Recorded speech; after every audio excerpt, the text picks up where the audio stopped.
Hello, everyone. I'm Crank Ranger Taya, and I'm doing something for the first time ever. I mentioned this many times. Probably 2019 I mentioned it, I guess, I don't know, or I mentioned a lot of my friends over time, about meeting David Szymanski. Thank you. I hate unpronounceable Polish last name. Yeah. no, I wanted to say it, but then me and my issues, I'm always worried to be like completely off on recording. So, but yeah, It's fine. I'm honestly, that's like I don't even pronounce it right technically, and it's my last name. So, as Polish names go, it's not that bad, but you know, it's still a Polish name. Yeah. So this is David, creator of Dusk, and involved. Are you basically the head of New Blood, or just No. part of it? On paper, I'm not even part of it technically, but New Blood's really weird and informal about everything. No, Dave Oshry is the CEO lead guy of New Blood. I'm the guy who made Dusk, and am working on Gloomwood. I don't really have an official role. I wasn't sure because a lot of the accounts that I looked at were always so bleeding that I never know what was and what wasn't. So that's why I was just asking for it's because we don't really have official roles other than Dave's the guy in charge, and there are a couple guys who are like, well, obviously you're a programmer god, so you're our programmer, or you're like, you know, great at QA stuff, so you're our QA lead and stuff like that. And then me, I'm just like, well, I guess I helped build New Blood in a way, but I'm not an employee. I just sort of hang around with everyone and also work on Gloomwood. Which is definitely something I'm excited for, on top of everything else that's happening with them. Because I am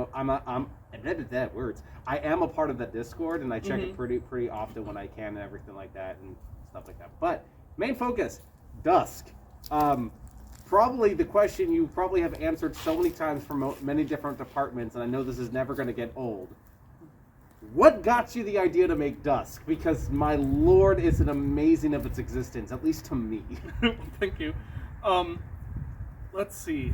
So we have to go way back to when I was in early teens, and I was introduced to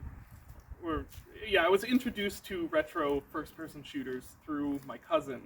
And kind of at the same time, I started getting more into just gaming in general.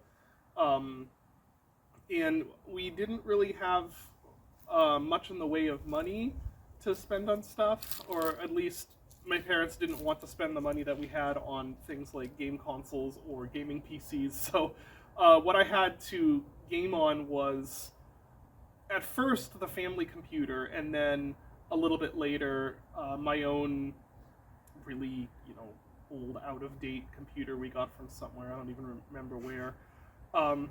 You remember where? Yeah, because I gave you half the parts, because you had a computer that almost worked, but if you remember, half the RAM just didn't, and you were working in QBasic at the time. Yep. And we managed to, through several friends, triple your RAM, get you a new hard drive, and that's when we got you your first monitor over 18 inches.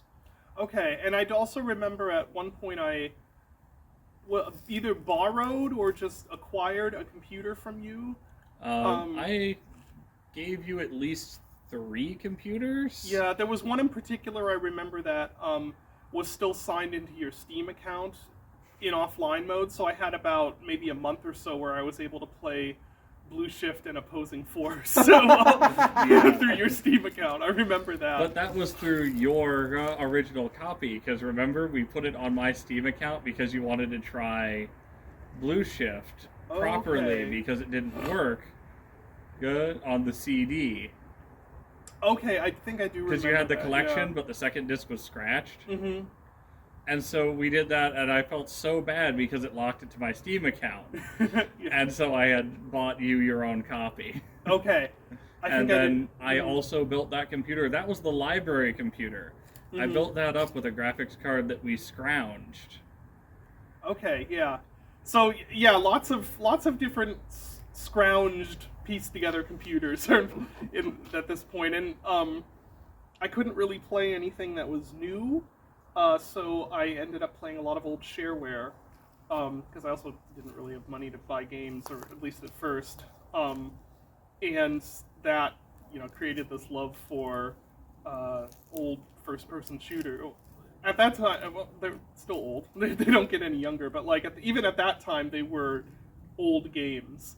And I, as William said, I was working in QBasic at the time, making little ASCII games, and I really wanted to make something like Quake, or Doom or Quake, and I tried to do that in QBasic, and that's not really something you can do in QBasic, so obviously I failed at it.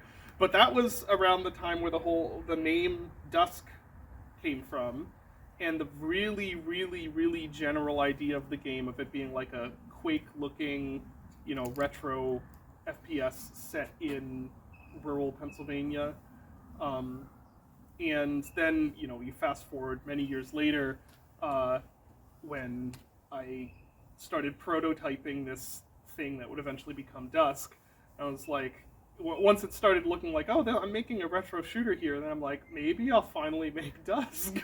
It's only, a decade later, or however long later.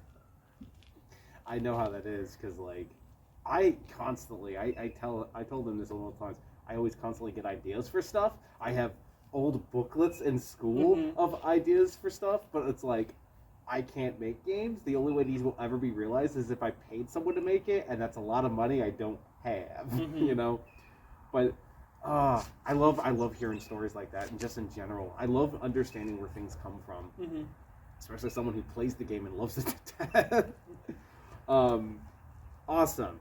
All right. The other question that I've mentioned this to Talis before is the interesting change from episode 1 to 2. Of its map creation. That is the coolest thing I've ever heard. He's already told me why. I want to hear from your mouth about how that happened. How did the maps from episode 1 go from that to just the expansive craziness, especially, what is it, Escher Labs? Is that what it's called? Yeah, because what I've told them was the first dinner that we had after the new computer, that you had all these plans that you were trying to do, and the faster iterations from that first computer that you were able to get after the first pre-orders came in really let you iterate faster and have more fun with your creativity. That is true, yeah. And I was also, the first part of episode 2 was kind of just doing episode 1, but bigger and better, trying to improve upon everything. And then by the time it gets to the Escher Labs, I wanted to make something that was kind of Half-Life-ish, kind of that Half-Life lab environment. But I found it really boring. I wanted to make it, but at the same time it was just like, this isn't interesting. And so I was trying to figure out a way to make it interesting, and just kind of decided, well, what if I just make it upside down and like weird Escher hell and stuff, and that turned into the Escher Labs, which after you've done that, after you've had a level that's like an MC Escher painting, you can't really just go back to normal levels. So then making the levels after that, it was like, okay, well, what am I going to do to make this compare with map 5?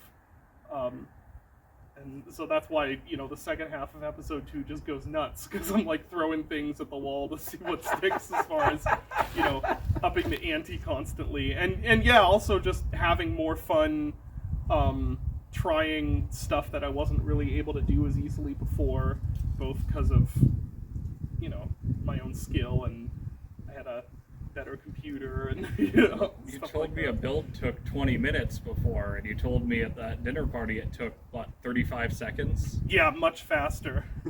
And Which is especially helpful because, Dusk is all baked lighting, and that's really hardware dependent, how long that'll take.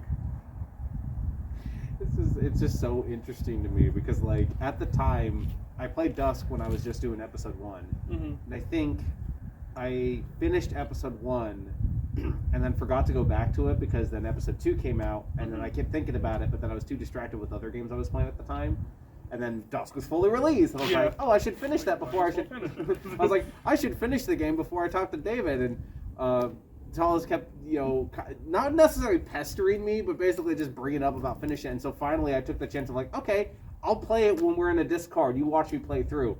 And I was going through episode 1 again just to kind of get a flow of it and feeling of it and everything and just having a fun time. And then I get to 2 and I'm already noticing the changes. And then I get to the labs. You don't say shit.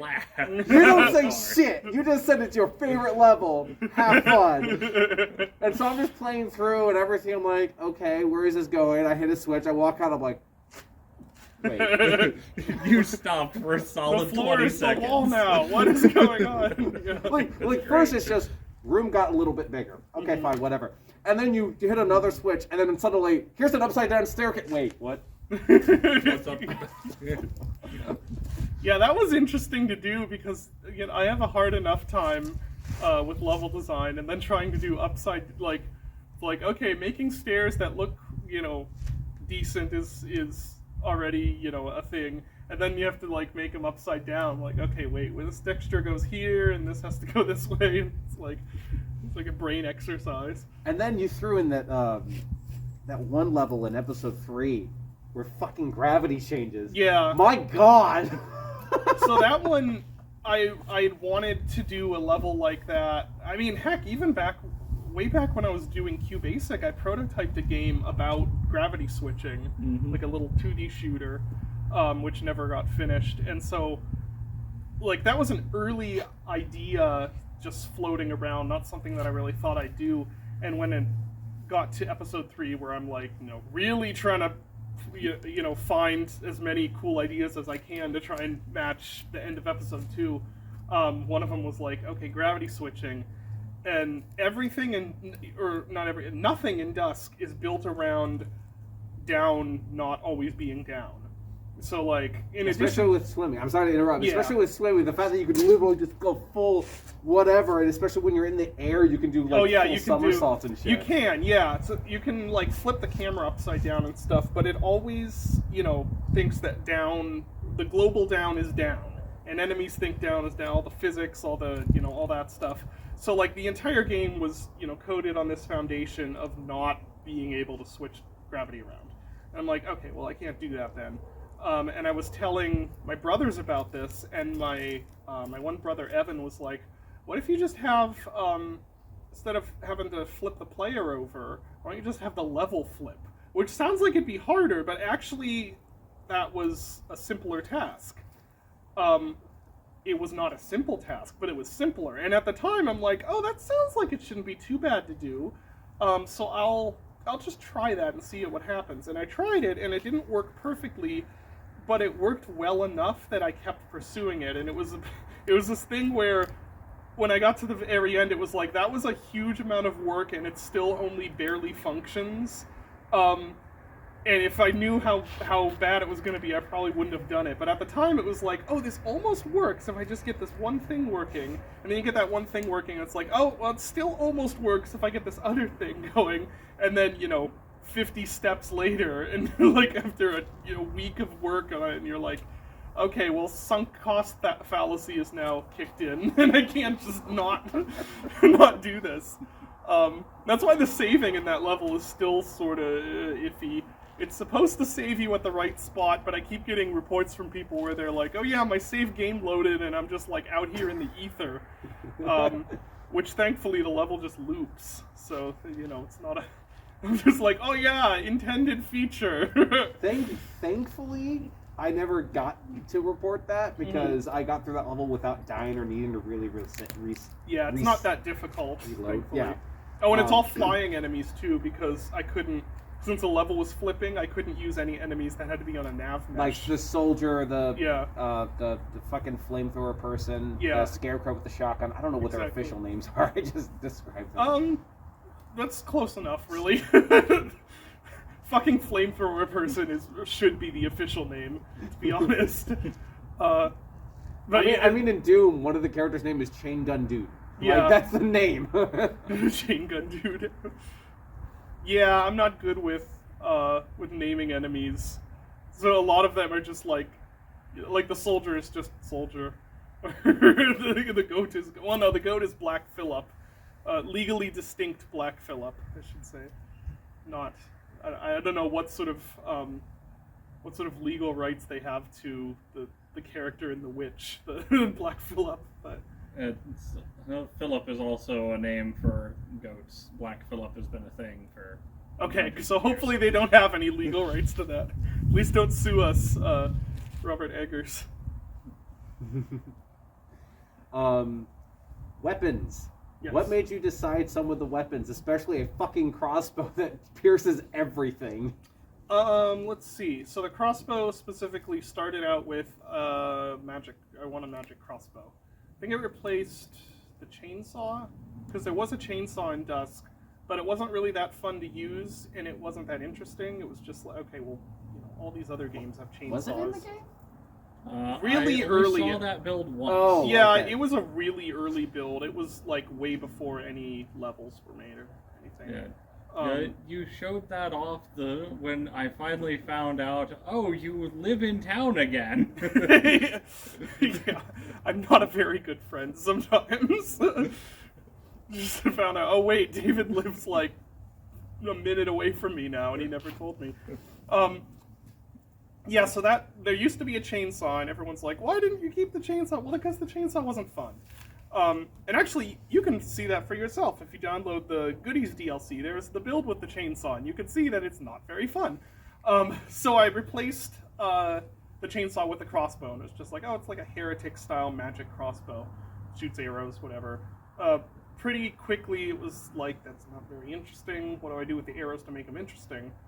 So the first thing I did was I made it so the arrows cause enemies to infight. I called it the Discord bow or something like that. But what were the crystals called, like in episode 3? The Crystals of Madness. Yeah. So Yeah. You're kind of trying to do that system. Although Yeah, it was that. Those only showed up in episode 3, though. Yeah. Yeah.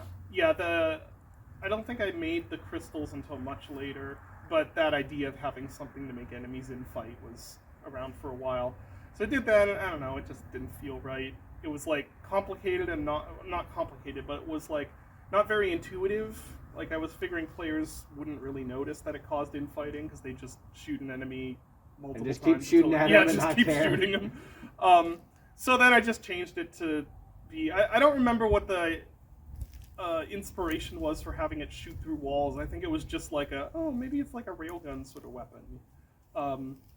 And being me, instead of just making it a normal balanced railgun weapon, I'm like, okay, what if it shoots through literally everything, and then it also hits switches? So it's like the most broken weapon in the game because you can just, you know, what speedrunners do is they find like, okay, if I aim at this pixel, I can shoot a bolt and it goes through here and like hits this button which opens this door that I need to get through, and it's just completely broken. Or you can aggro enemies you're not supposed to see. You could aggro a boss or kill the boss. Yeah, you can kill the boss through. Of course, you could just kill him with the soap, but. Oh, the soap! I hearing that story was probably the greatest thing for me, mostly because of the fact of how much that, like, the existence of that soap in the game is amazing. Which, by the way, for reference, for anyone who has not played Dusk, there is a bar of soap in every level in the entirety of Dusk that literally kills everything, including the bosses. Just one hit, dead. You just pick it, gone. Including, it turns out, certain parts of the environment, too. Yeah. I found out after release that the speedrunning tactic is, you know, that the cathedral that gets destroyed by the tornado. The tornado meat thing. Yeah. Which Well, I those- made the mistake of just staying in there and it's just like, waited. dead. Well, that each piece of that cathedral as just a destructible object, and I gave it a whole bunch of health so the player wouldn't actually be able to destroy it. But I forgot that the soap does, like, just all the damage. And so if you throw the soap at the cathedral, you'll just see a wall chunk disappear. You'll have like windows hanging in midair and stuff, and it's very janky looking, but it's also funny, so I haven't patched it. I feel like, why should it? No, Doesn't really it's break the game. hilarious. I mean, I deliberately left places where you can just go outside the map, because I'm like, well, that's funny. Yeah, I found, was it in episode 2 or 3? It was one of the levels that I accidentally did that. And I got an achievement for it. I'm like, wait, what? Yep, and then it's also got the "You don't belong here." Go Yeah, away. don't go away. You're not supposed to be here. All I can think of being in that environment was that one bug in Rise of the Triad where if you push the block, it just goes Yeah, up. the I'm free. This causes an error. I love little things like that. But yeah. But yeah, no, it was just really funny to me to learn that, like, one of my great friends, Rocker, was the sole reason that you did that. And just hearing the story of you and Rocker shouting, "Unclean!" Yeah. Yeah, I think I had forgotten about that part until you reminded me, but I think it was that I did make it do a bunch of damage, but it wasn't enough. Right? It wasn't enough to, like, one-hit the boss or something, and you guys are like, no, it's got to do all the damage. It's unclean, and so the soap has to kill it. Yeah. And then he did the entirety of a level with soap. Yeah, he was soap run. We tried to talk you into something at the time that I'm going to bring up that was absolutely hilarious. We tried to talk you into making it so that it killed the unclean, as in those who had been created in an unclean manner through sacrifice, what have you, versus killing everything. Like, those that could be saved could be killed with it. But that was too much work, and we said that would have at the been a time. lot of work. I think that would have been cool. I do think it's funnier to just have it kill everything for no reason. But that would have been a fun, maybe in a future Dusk entry, that'll be the narrative justification, is that they're like clean enemies and unclean enemies. Well, it's more of there's those that can be saved and those that are inherently unclean, made of evil. Yeah. From the word go, to be evil. Yeah. Those are destroyed by the soap. I just love the fact that, like, when you play episode 1, like, the soap is, like, in easy places to find and it's whatever. But then in later levels, it's like, you move a rock, you blow up a hole, and then you look around, and it's like, oh, look, there's a soap there. Why? Really well. Because there had to be one in every level, and then it started getting to the point where it's like, oh, well, no, they gotta work to find these if they want the power of the soap. Yeah, I love that. I genuinely thought that was awesome, and the fact that it's an achievement, which I need to work on later, I thought that was really, really fucking cool. I especially love the fact that you have so many different badges for levels for completion, which I love the existence of Duskmare difficulty, for one, because every enemy basically are projectiles. There's no hit scan enemies, which means that actually makes it easier. That one level in episode 3, though, can go fuck itself. I don't think I'm ever going to beat that on Duskmare difficulty, but... Yeah, it's definitely not, it's definitely not sane for some of the levels, but it is technically possible. The real crazy one, though, is Pacifist. I learned of that recently, which I was like, oh! Yeah, which also is another one where it's like, it's technically possible, but there are certain levels where it's like, it's like, the Amines, having to try and beat that on Pacifist. You know, the funny thing with the soap is there is one in every level, and you can you can bring it into the boss arena in every level except the final one. Yes. Except that speedrunners figured out how to bring it into the final arena, which is that there's a specific part they put it, and then they clip it through the environment somehow so that it falls into the arena. So after the guy gives his, like, speech and then his shield goes down, you're just... Yeah, I think they use it for killing Nyarlathotep also, if I remember correctly. Which is amazing. I love the fact that it has an actual, like, useful purpose in speedruns.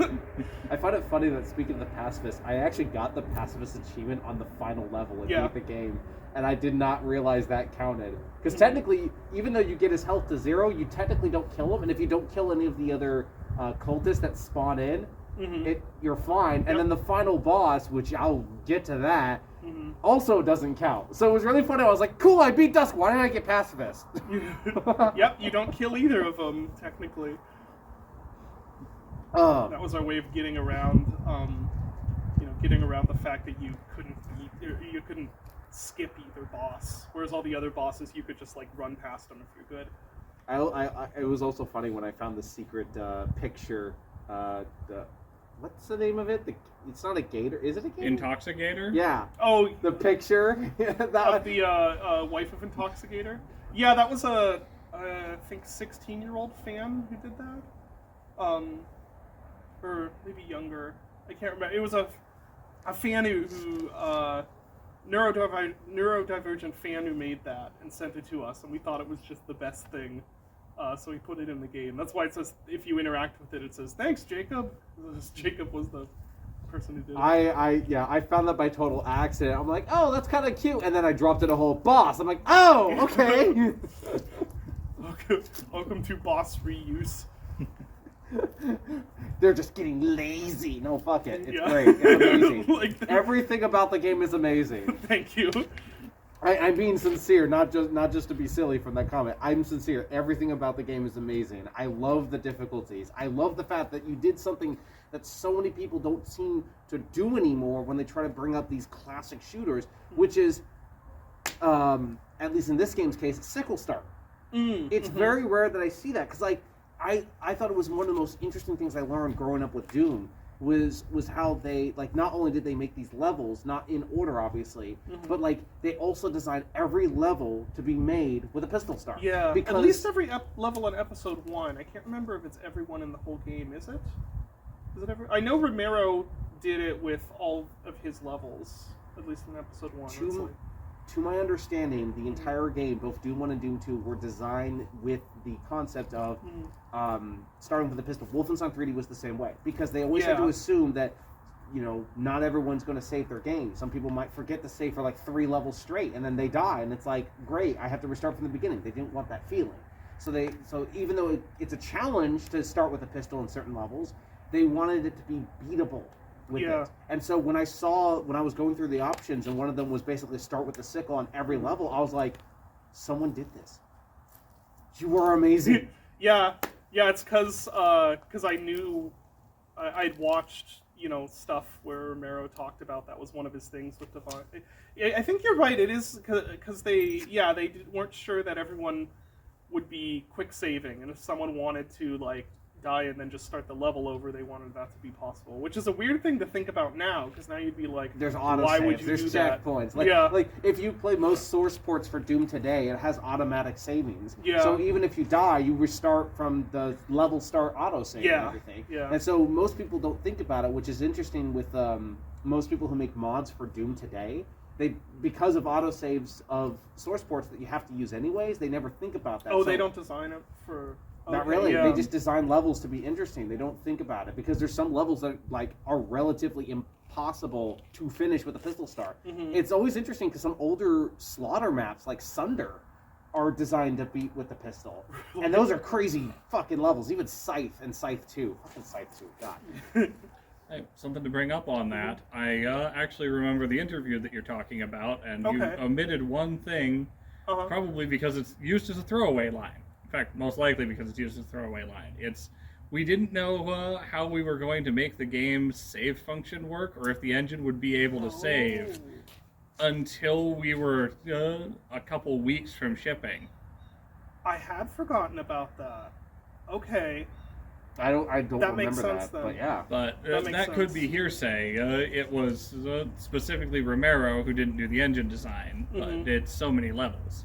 He claims he's got a really good memory, and it's held up as far as I know with anything he said. So, and then they focused on making the game bigger and better for 2, but they still worried about that. And more specifically, they were thinking with how lightweight it was, they didn't do or didn't assume that saving would be possible on everything it would be ported to. Oh, I think I do remember that now that you're saying it. That is a really important detail. That it was as much a sort of fail-safe decision technically as it was a design decision. And I've always appreciated, because even Duke 3D did that, even Chasm did that. Most of the old shooters just did that because it made sense to do. Yeah, I'm so glad that you mentioned Chasm. That's one of that was as big an inspiration for me as a young teenager as Quake was. That makes me smile. That's the first game I ever bought with my own money. Oh, wow! On I think it was Amazon. I think it was Amazon used for $16. Bought a CD of Chasm. Chasm was a game I randomly discovered, and I loved it to death. And and I understand the criticisms against it, especially when people called it a poor man's Quake. But I thought for its time and for its engine, I thought it was very fascinating. Yeah. And I love its creation. And still to this day, I've asked Night Dive Studio at least once a year, can you get you get Chasm? I have asked him all. He's tried. He's been trying to hunt up. Well, not hunt up, but trying to like get cooperation with the rights for that. No, for a I while, understand that. Like, unfortunately. I'm not trying to be like an annoying fucking person about it, but like, I genuinely am like, you bring out Chasm, like, I'm buying that immediately. Cause like, same. Yeah. like, I know this is off topic from an interview here, That's but like, fine. like when Night Dive Studio existed and they were bringing out some stuff, I was always happy about that. And then when they made that tweet of, you have one piece, get the rest, and it's the picture of the sigil, like, finally, are we getting a public Strife? And then they did Strife Veteran Edition. I have it on my Switch, I bought it on PC, I was so goddamn happy. And it was always interesting because a lot of people were like, what's Strife? I'm like, fuck, you don't know. You know? You can direct him to a good modern port now, which is good. Night Dive does. You know, they are doing the good. They're fighting the good fight. Night Dive has surprised me every single day, and I love the fact that the creation of Night Dive is one of the most amazing things ever. And it took a friend of mine years to not believe me. It wasn't until the No Clip documentary that he finally goes, "Oh, you weren't lying." I'm like, "Yeah!" Like, it sounds like a crazy story. Why would someone create a company for the sole purpose to get System Shock 2 because they wanted to play System Shock 2? Yeah. Steve's an interesting guy. He's very just kind of like it makes total sense knowing him. It's like, yeah. I love it, and that was, I remember that was like it was one of the, you know, it was a white whale for a lot of people. System Shock 2 was like one of those things you could barely get running on your computer. And when Night Dive showed up out of nowhere to buy the rights from, what was it, like Star Realty or something like that? It was like a realty company or a lawyer or something that owned the rights. It was not someone that was ever going to do anything. And they just showed up out of nowhere and like, yeah, we bought the rights, and everyone was like, this seems like a scam. Yeah, with the amount of times we hear about some weird company we had never heard of that gets the rights to something and throws something out, like that's what happened with Extreme G Racing, that game for the N64. Because XG2 got popped on Steam, and I'm like, oh, this is great, this is awesome, and then controller support is ass. It does not work. It's not a Night Dive port. It's not. Yeah. It's not something that love was put into. It's just like, oh, hey, we might be able to get a few bucks off this IP. Honestly, if Night Dive can somehow get the rights to the Extreme G license and get XGRA and XG3 as a PC port, dude, money is on your face. Like, and there's so many things that, you know, wish that they could work on. No one like lives so forever many, too. Yeah, just so many things that need that sort of love put into them.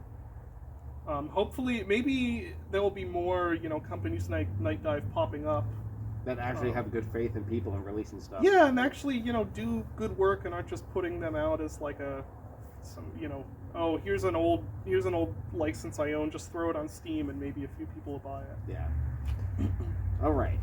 I know the off Randy topic, Pitchford story. You know, what was that? The Randy Pitchford story. Not the Randy Pitchford from Gearbox. There's another Randy Pitchford, the one that bought the rights to several games all at once, thinking that porting was drag and drop.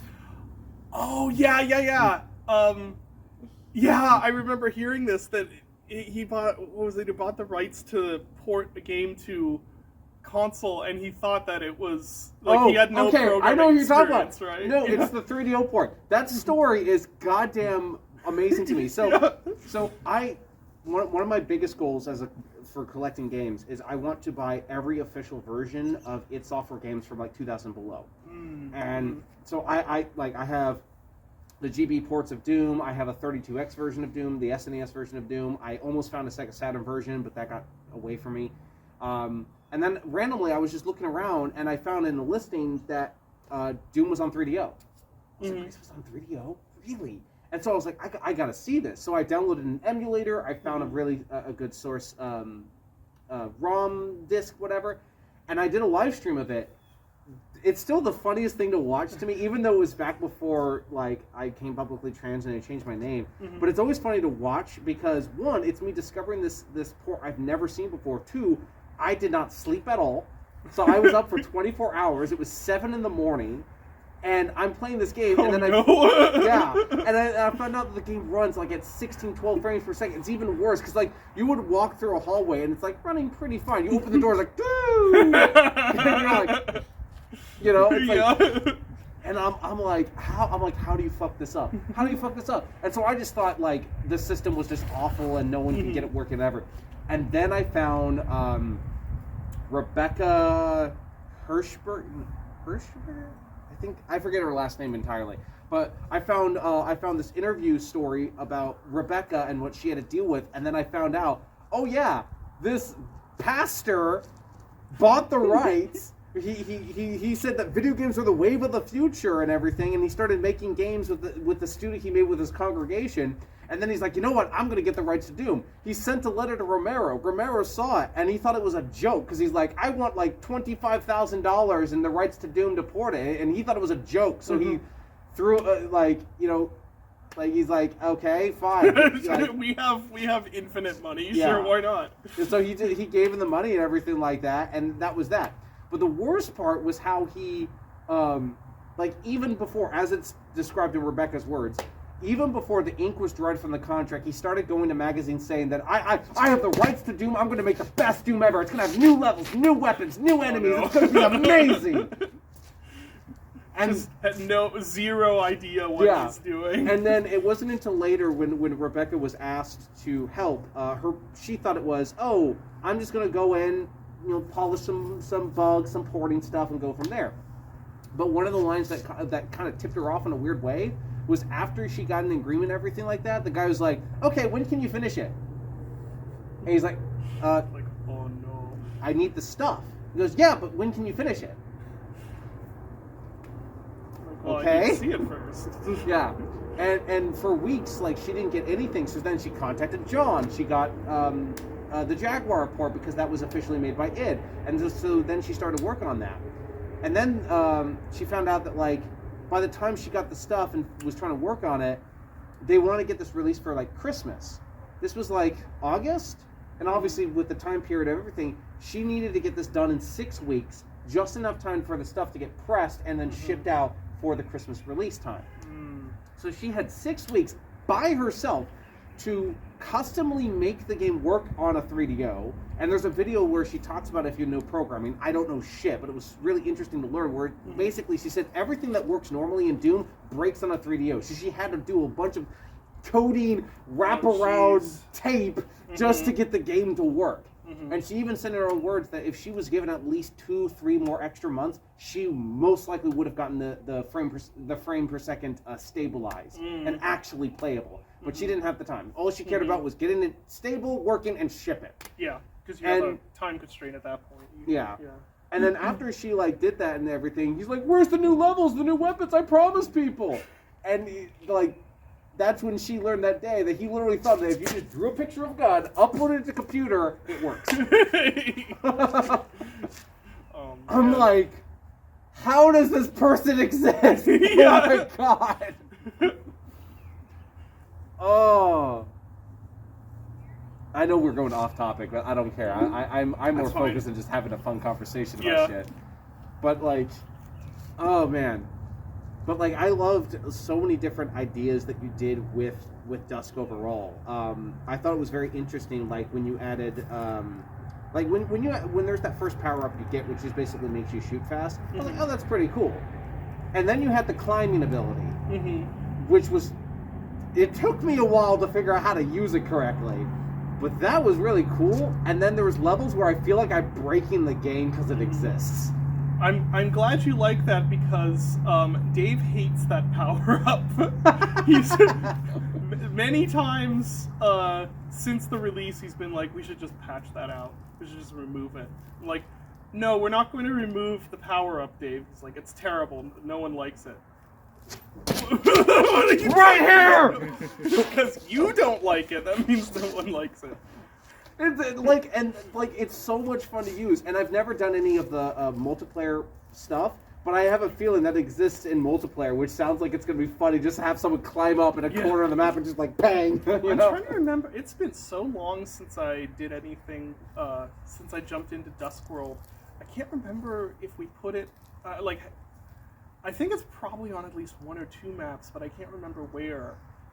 There's but there is an unused and single player thing in multiplayer just called it like the grapple node or something, where it's a thing that you shoot it and it like launches you toward it. That's only in 1 map though, unfortunately. I mean, that's pretty standard. Most like Half-Life had it as a mod, Quake 2 especially. Oh, did it?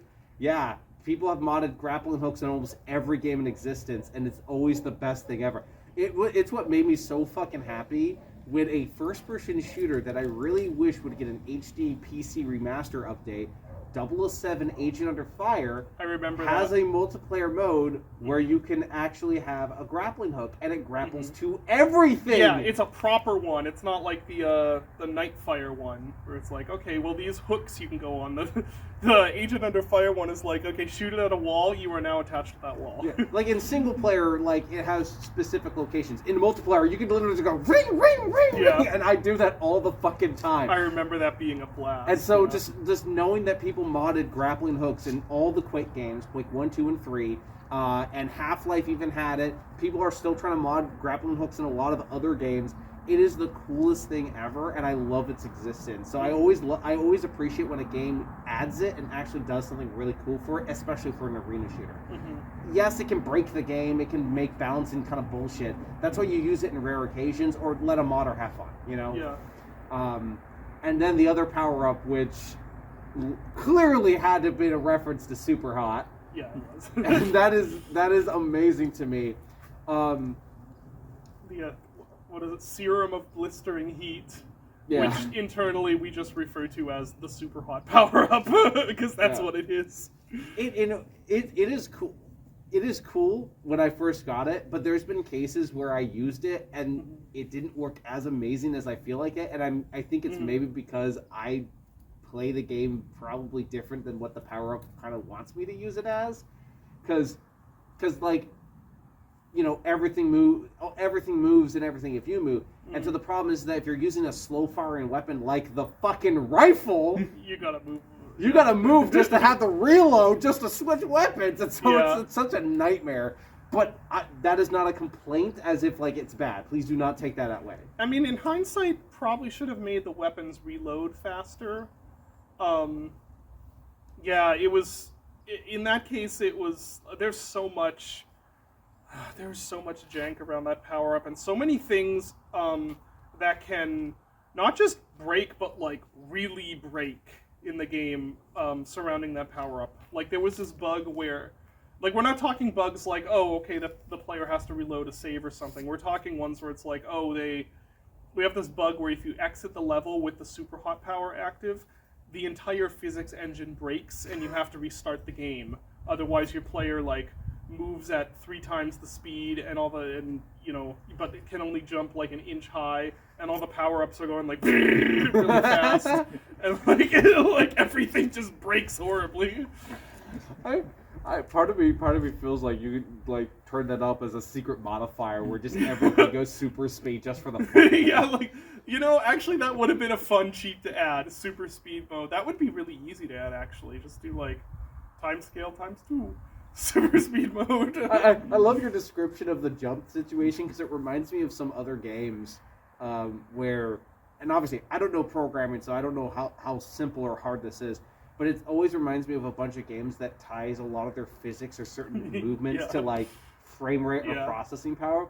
And I don't remember what game it was, but I remember this game that I was playing that because I didn't do something correctly with DOSBox, like, I got stuck in a level, and I was like, what am I supposed to do? And a guy looked at me and goes, is your jump broken? I'm like, what do you mean? He goes, you're jumping like this. Like, your character is just, but you're supposed to go like that. And I'm like, really? And then I found out it was because there was a setting I had to turn on DOSBox because my processor was better than the game and everything.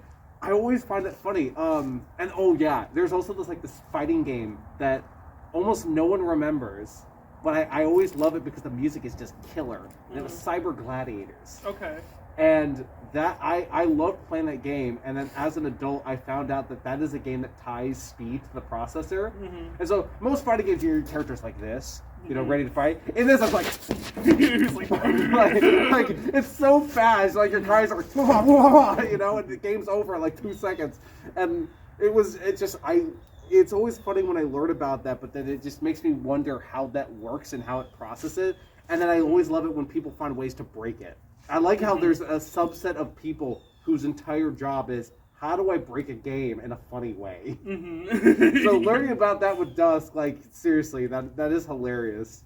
Yeah, it was bad. There was that one, and then there's some other physics bug that happens where I can't even remember. This might still be in the game because it was almost impossible to reproduce, and we couldn't figure out what was happening. But every once in a while, you would load into a level, and some physics thing would have just gone wrong, and your jump was just slightly less. It was imperceptible when you were jumping. The only part of the game where it was a problem is in the jump pad shoot in the Erebus reactor, because the physics being just slightly off was the difference between you reaching the top and you never being able to reach the top. Oh, no. I want to bring up a bug that you brought up over dinner one time, where Does it have to do with doors?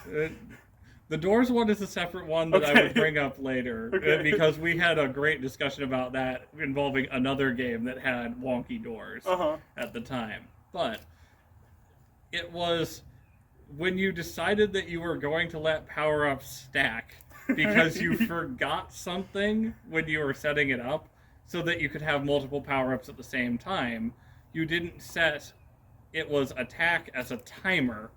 You set that one as a thing that you could just stack because it did it once and you thought it was funny. Mm-hmm. Well, you did it to everything the first time, if you recall. With every power-up, you mean? Yes.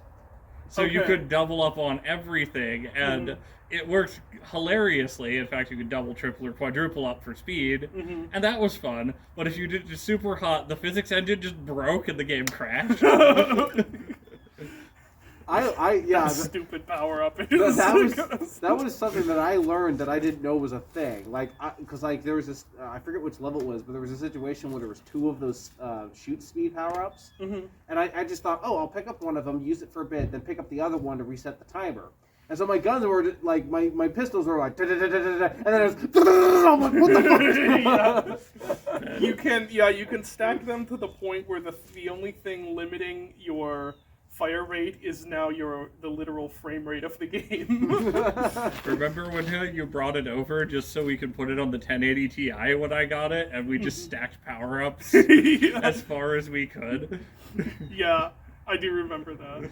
Yeah, stacking power-ups and I think it was 200 where my computer just gave up and died. you like unlock the frame rate, see how fast we can get it to fire.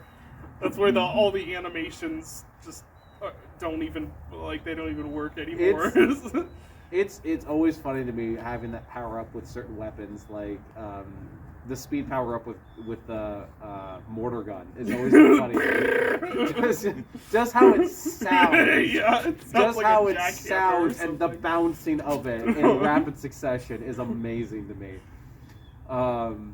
The one that's always funny to me is the super shotgun, because it's normally a slower firing weapon, and then when you stack a bunch, it's just like because your character's just, all I can imagine is your character one hand. Yeah. Or the fact that you can fly with the crossbow when you don't have any speed power. Yeah, it turns into a jetpack. That's a fun one too. Infinite ammo. Just use the crossbow to break the game. Mm-hmm. I wonder how many speedrunners actually can do that tactic since the max ammo is 30. Yeah, I don't know.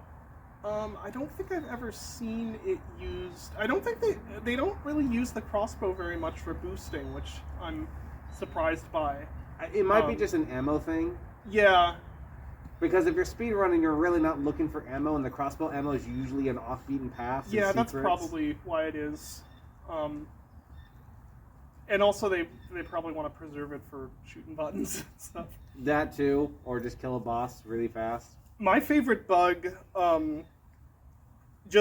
because of how conceptually stupid it is that teleporters in Dusk don't really... They just teleport everything. Yeah. Which was a gameplay feature, but also the downside to that is, I think even still, if you have part of the level touching the teleporter, well then the entire level teleports. So I would have bugs show up where I built a level and then started it up and the whole level just like moves up. And I was like, why is it doing this? And then it turned out that like, the teleporter collider was just slightly touching the level. Holy shit. Like, this is stupid. I'm such a bad programmer. That is the most hilarious thing I have ever heard for game bugs. And I know friends who make a lot of games, so I love hearing stories like that. Oh, there were more with the teleporter. There was one where, this one I had to fix, unfortunately, because what was happening sounds cooler than the idea sounds cooler than what it actually was. But there was a bug where the teleporter was teleporting explosions. Yeah. Yeah. And that sounds awesome, except that when you actually see it, it looked broken, because you'd like shoot a rivet, next to the teleporter, and the explosion would just disappear and you wouldn't see it. So it wasn't actually as cool as it sounds, but like the concept of it's teleporting explosions is pretty great. Yeah. As long as it wasn't hit scan, it would teleport it. Yeah, exactly. It's funny you say that, because I still remember this one time where I found this. I was getting corner. I found the soap, and I was panicking. I accidentally threw the soap through the teleporter, and then I was still panicking, everything like that. And when I went through the teleporter, I was scared that I was going to get trapped in a room with a bunch of enemies. And then when I teleported, it was like empty. And then later I found it was because there was apparently some enemies there, and I guess the force of me throwing the teleporter, it was able to bounce and hit the target. So I'm like, oh, okay. It sounds like something that could happen. There's so much. Dusk is like part immersive sim. There's just so many systems that function in it for really no reason other than I thought they were cool. Is there tools given to players to make their own stuff yet? Kind of. The SDK is in a alpha or beta. It's a publicly accessible on the SDK branch, but it's unfinished. You can make your own levels. People have made a bunch of levels, and some crazy good levels, like better than what's actually in the game. But we don't have an official level design tool. You just have to use Trench Broom, which is a Quake level design tool, for that format. And then you're able to import it. You can actually play Quake and Half-Life maps in Dusk. Quake is almost fully supported. Like, you can actually load up vanilla Quake maps in Dusk and play through them. And it'll replace the enemies and weapons and everything.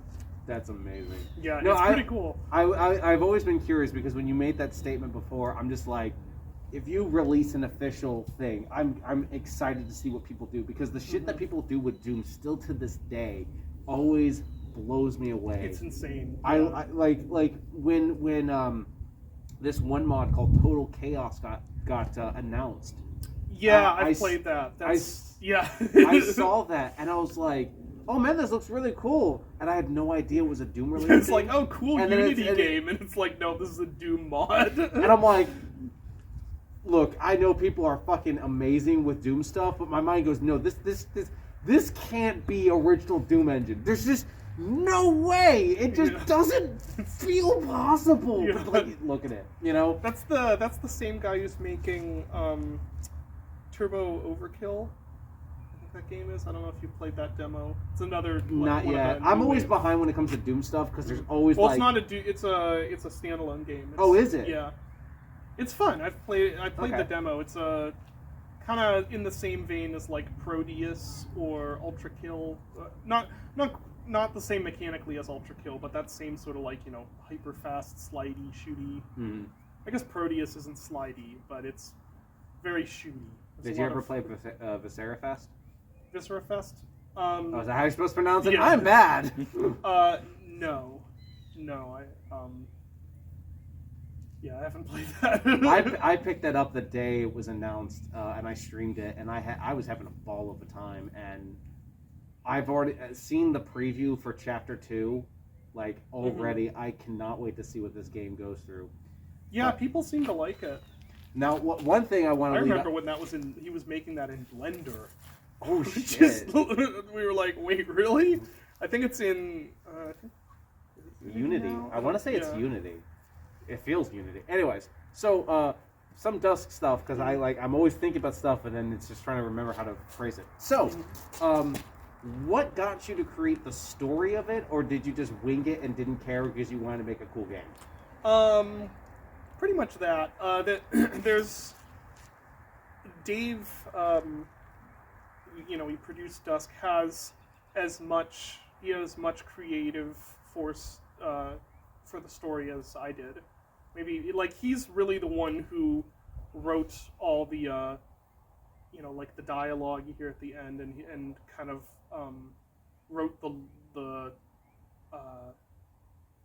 the actual kind of not discrete, the obvious lore that you see in the game.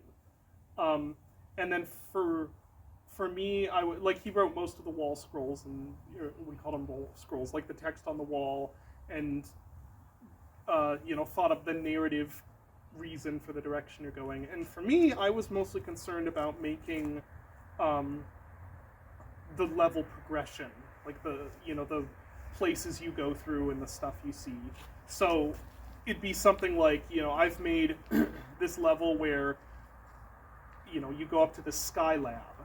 That's the Babel Sky Lab, and it's sort of like a play on the idea of the Tower of Babel, and that idea of going too high and going too far, and then you go there and you have this and then there's this part where you have the sacrifice machine, but it's concrete. It's this mechanized sacrifice machine and stuff. I did all that with this general idea in my head of showing the mechanized nature of this sacrifice and how science and evil have come together and all this. And then Dave would see that and be like, okay, well, how does this fit into the narrative that I'm thinking of? And then he'd sort of be like, okay, this is where the game's going now. And then I'd see that and be like, okay, that makes sense. Okay, and I'll adjust what I'm doing to fit that. So we were both contributing to it in different ways. And then by the end, that's why there's some stuff that's a complete mess. When I started Dusk, my original idea for the narrative was going to be really a lot more very Stalker-like, because I'm a huge Stalker fan. And so the original story for Dusk was going to be it's this cordoned off area where they found this evil Eldritch temple and did experiments and stuff, and there's all this ancient treasure in there and stuff, and you're this treasure hunter going in there to try and find that. And that's why all your pickups are treasure. They're not all your pickups, but all your armor pickups. Your armor stuff, because it's morale. Yeah, which with the final story of the game makes absolutely no sense, except that probably anyone is going to be, have a morale boost from picking up a diamond the size of their head, even if you're not a treasure hunter. Yeah, because I wasn't really focused on the game being story driven, because most of the time these games tend to not be, which is no big deal. I mean, most people can ignore what Doom's story is and be just like, I'm killing demons, who cares? But the reason it made me think about that was when I was going through episode 2, and then when I got to 3, there's that whole thing where your character was like, not this house. And your character was talking about your past and all this other stuff, and I'm just like, okay, no idea where this is coming from after all the shit I just went through. And that was very much a Dave thing, taking this level that I'd made where I'm like, okay, well, it's a gravity switching level. It would be cooler to me to be switching gravity on structures that you recognize instead of really abstract shapes and you're like, I don't know which way's up or down anyway. I think it'd be cooler if you're flipping around and you can see, I'm walking along the side of a house now. But how do I have houses in the Eldritch dimension? Well, I'll make it kind of like Zen from Half-Life. We'll just have these floating platforms. And then Dave sees that, and he's like, well, maybe you're kind of, you're in your subconscious now.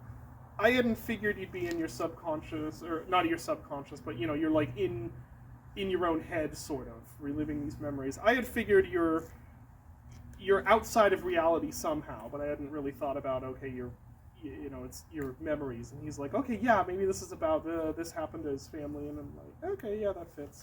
Because there was this divide. I went into making Dusk coming off of making 4 games that were almost entirely just story.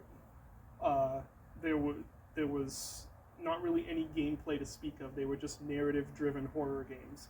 Dave came into making Dusk as a big CRPG fan, someone who really likes narrative in games. He came into Dusk after having been the producer on the Rise of the Triad 2013 reboot, which has no story. And so I was like, I want to do something that's just gameplay now. I don't want to do something, I don't want to do more story stuff. And he was like, I don't want to do another thing that's, doesn't have a story behind it. So there was a bit of tension there, with not that we ever really had, big disagreements on stuff, but in stuff related to that. But, I was focusing really on just the gameplay and the level design and the journey the player takes in that regard, and not really that much on the lore behind everything. And he was very concerned with, okay, what's the reason for this? What's the story behind everything that's happening? That just makes me think of the whole conflict that happened in I think it was Tom Hall, where one of them wanted to go back to story type stuff like Commander Keen, and everyone's like, no, we're Doom stuff. And Carmack said is immortal. It's like the story in porn. Yeah. It's there, but it's not the reason. Yeah. Which I always thought was one of the most interesting little quotes from that for years. But then obviously I play games like Deus Ex and Homeworld and all these other games that emotionally driven me in a different way. So it's kind of like, it's a two-way street. I think it's great that people make games that are just a game. You do not need to be super crazy with the story. Like, you can set up some stuff so there's like some purpose, but like I always love it when people are just like, I just made a game where you just had a gun and you shoot things. like I see that too as really intertwined. Like I've bounced back and forth between making like, stuff with a lot of story, stuff with not very much story at all, and stuff with a lot of, like Dusk, where it's like lots of shooty gameplay. It's very, video game, and then stuff more like I just released Iron Lung, which is not that at all. Which I only just learned about it like a couple days ago, so that's something I need to look at myself and actually have an opinion. So that's my fault. It's just a little horror game, but for me it's just like this whatever. It's the journey you're taking through the game is the story, and whether if that journey involves a whole lot of traditional gameplay, that's part of the journey, that's part of the story. If it involves reading a lot of text, that's also part of the journey. But, for me, they're kind of the same thing. You're still crafting this experience, and that experience, even if you're making something really gameplay driven, it still has to have a narrative. Like, the experience you have still has to be a bit of a narrative journey. Even when you're playing Quake or something, you're going through these levels, seeing new things, seeing new enemies, getting new weapons and stuff. That's still a narrative journey that you're going on. Yeah, because video games are very much a transformative experience, and so even if there's no real story written down, there's an experience you can still be had. I think that's what makes Deus Ex interesting. With how Warren Spector handled that, with the fact that, like, here's a story and a narrative and how the game ends, but then it's like you could do all these interesting things where the gameplay is its story. Like, I love it when Warren Spector talked about how, like, he still to this day loves talking to people about Deus Ex, because he's like, no matter how many times I hear someone try to explain to me about Liberty Island, I always hear something different. I always hear something new. I always hear something so crazy. I'm just like, is that even possible in my game? And it's what makes video games so fascinating to me in so many different regards, and why I love the medium in different ways. I want to ask this one little thing, because this has always been in the back of my head. What made you design that final boss? Not the guy, the fucking creature. I forget its name. Near but it's yeah, it's where you shoot at him and then you shoot the light and stuff like that. Well, we needed a final boss, and I was like, what are we doing for a final boss? Dave's like, oh, I don't know. Well, okay, so this lore that I've got, Dave said, it's like, it seems like you're it's getting all more Lovecraft. We always knew it was going to get a little more Lovecrafty, a little more abstract and stuff. And Dave started feeling like, I think that the ultimate evil that you're fighting in this is is Nyarlathotep. Is what is he again? He's like the God of 1,000 Faces or something like that, or in Lovecraft lore. I can't quite remember, but it was like, it just fit with kind of the lore that we'd built up. Dave was like, Nyarlathotep is who you're going to fight. And I'm like, sure, I have no ideas, so perfect, Nyarlathotep, that'll work. Looked up concept art and stuff, and was like, oh, this is a cool looking enemy, we'll do our own version of it. And I did a version, it was a lot derpier looking, which I thought was funny, and Dave was like, no, this is the final boss, this is Nyarlathotep, he's the god, the evil, and he has to look better than that. I made this weird, like, derpy looking fish guy. I was like, I like the derpy looking fish guy though. Dusk's a derpy game. And he's like, no, Nyarlathotep though. So I went and redesigned it to what you see it, which is pretty much just based on a lot of fan art of Nyarlathotep. Because, like, I was not expecting that at all, and I have no idea if I have it recorded or not. Actually, I don't think I did record it at all. But, like, I was getting through the game, I got through the final boss. That took me a lot of retries because of just, like, it was really hard to get my shots off of him and everything. He was doing way more damage to me, I was doing less to him. When I finally got him, I was like, I took a second to breathe. I'm like, Jesus fucking Christ, that was so long. I'm finally done with this game. I start going up the ladder, and then darkness, and then voice, and then boss. I'm like, what do I do? Swipe. I lost almost all my armor. Dead. I'm like, I didn't save my game. When you died comes on the screen and the Dark Souls font. So I had to redo that boss again. Finally got him. But I did it in one shot afterwards and got all my health and my armor. Saved my game, then went upstairs and everything. And then I was trying to figure out how to do this. And it finally took me a minute to look up and be like, bang! Light! Okay, I see. This is how the boss is doing it. And so I thought that was very interesting because most people might complain. I don't think it's a complaint, in my opinion. I think it's interesting because it's like, the entire game was just literally shoot thing until it dies. And then here it's like tactics and information. Yeah. And it was fun. Because we were trying to do something I'm really bad at boss design. And the reason is that in 99% of games, I hate fighting bosses. So I don't know what makes them good. In Elden Ring, I like fighting bosses. That's a weird exception. I don't know about that. But in most games, I don't. And so I don't, like, I was like, I don't know, make an enemy with... yeah. Me holding my face is not because of Elden Ring, because I want to play it. I love FromSoft games. It's real good. I will be picking up soon. But the main reason I facepalm a little bit was because it reminds me of your goddamn tweet. which one? Yeah, that's just a stolen meme too. Someone posted that on the New Blood Internal Discord, and I'm like, well, stealing that for Twitter clout or Twitter outrage, I guess. I don't know. Most of the stuff I post that is actually good content is stolen because when I'm left on my own, I don't come up with good content. I come up with very stupid, cursed content. But yeah, no, I think that's always a struggle in general about how to handle with boss fights, because it's like, you can either make a boss so passive and boring that everyone doesn't care, or you can make it so annoying that everyone bitches about it. A good example is Deus Ex Human Revolution. I love that man. game, but those boss fights were That's definitely... what stopped my playthrough, is the boss fights. Yeah. The director's cut did address it and actually fixed it and actually helps different playstyles a little bit more, so I'll give them credit to that. But yeah, no, boss fights are always a make it or break it when it comes to the community. Like Dark Souls, there's 2 bosses everyone just always talks about as the worst. Capra Demon and the Bed of Chaos. Oh, okay. I never fought Bed of Chaos. I only played like half of Dark Souls, I think, and loved it, but I just never finished it. The best way I can explain the Bed of Chaos is you have this giant arena, you have this giant tree boss, and what you have to do is you have to go left and hit a branch, go right, hit a branch, go forward in a plate that gets, like, the floor disintegrates, you land on a branch, you walk up, and you do one little attack on this, like, weird worm thing, okay? Here's the problem.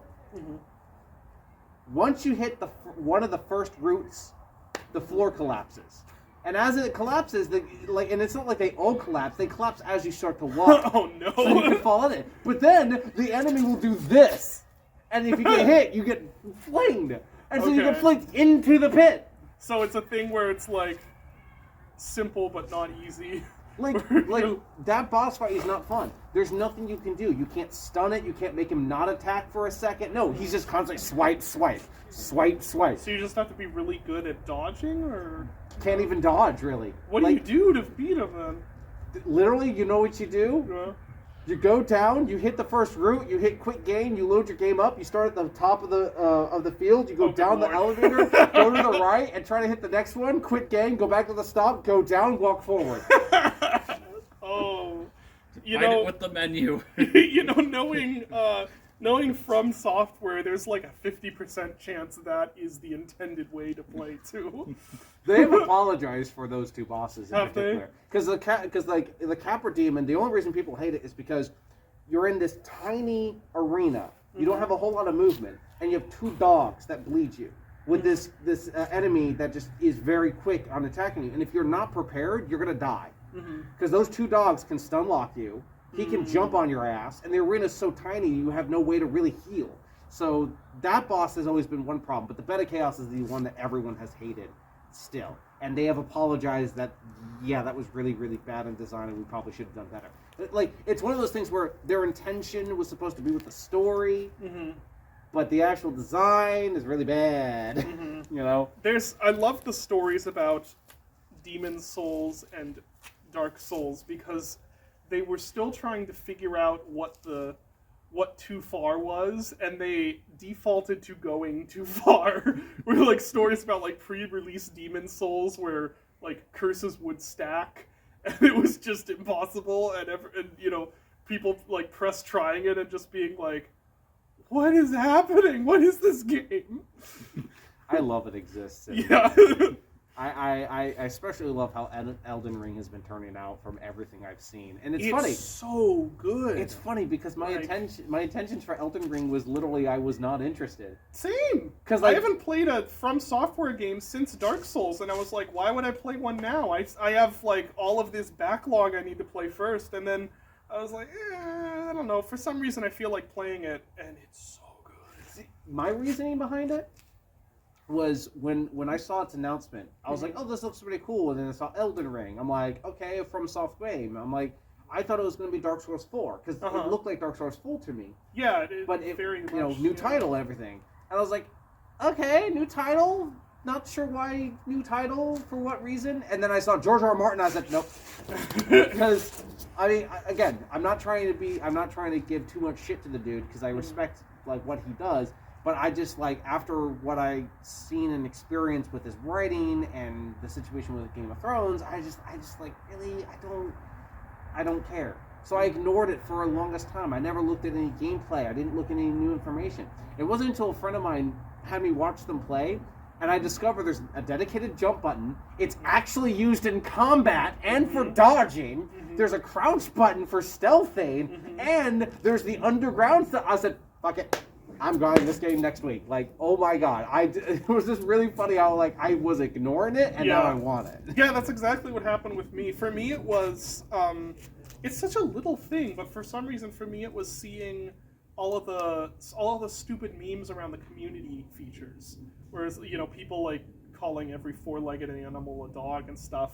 And it's the turtle's a dog. Yeah, and the wolf's it's a a really horses. tiny thing, but it made me remember, like, oh yeah, all the From Software online stuff is really cool, and it would be really cool to experience one of those games at release, to actually get to experience that community aspect. Because like when I played Dark Souls, it was a while after release, and the community was not as active in actually playing the game.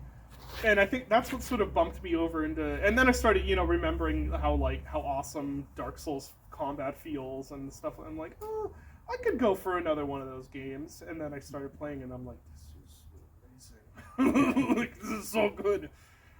Yeah, I'm likely not going to get to play until I switch computers. There's a issue with my D-rated server processor with their engine that turned up in when I tried to play Sekiro. That caused the most hilarious combination of bugs. It would animate and do the block. Yeah. When I went to parry, it would show the parry and do the parry and do the damage, and simultaneously I would then suddenly be on the ground and take damage as if I hadn't been fighting for the entire animation set. Oh, that's weird. That's an asynchronous instruction issue when you have cores that can process more than the game can give it simultaneously, because they're extended instruction set cores. They're too rare in random normal people computers. But it gives you some exciting weirdness with that. That is really weird. The time is definitely over. Okay. Because it's 5 minutes to 6. Oh, I probably should head out. Yep. And out of respect, I don't want to keep any more, regardless of anything. I love having a chat with you, especially telling you my opinions, because again, I enjoy the shit out of Dusk. I really like how it felt, and I'm very impressed how it changed. Because, like, again, when I played episode 1, I was impressed just how it felt. I love the fact that you added the color palettes that you can change around. I love the pixelization option to make it feel like you're playing on an old school game, can't run it like Quake back in the day. There's so many things that you added that didn't really need to be there, like the spinning of weapons that can do damage. Like, I love it. It's amazing. Also, if you do a macro, those become insanely overpowered. Just do it like a melee macro, and then like. All I can think of is do that with the machine gun, because it spins this way. It's like you're holding a saw blade. But no, overall, I very happy, thanks to my friend, that, I was able to actually talk to you, give you actual opinions, and ask questions, at least what I feel like is some questions, even though a lot of it was tangents, but who fucking cares? It's a conversation. That happens with me, I go on tangents. Yeah, and plus, I'm not like some professional journalist. I'm just a fucking person who plays games and has YouTube and stream shit. Like, what do you expect from me? I'm here to talk to someone I like a game. And the funniest thing is, of timing, because I heard that this took you a bit. The Switch port, yes, it sure did. Which I wish I would ask, but like at this point, it took a while. Because like I said, I'm not a great programmer. So there were a lot of things in Dusk where it's like, it works fine enough for shipping, it's fine. But when you put that on what is essentially a tablet with joysticks, then it's not fine anymore. And significant parts of the game have to be rewritten. Anyways, thank you very much. You have a wonderful day, all right? Yes, you too.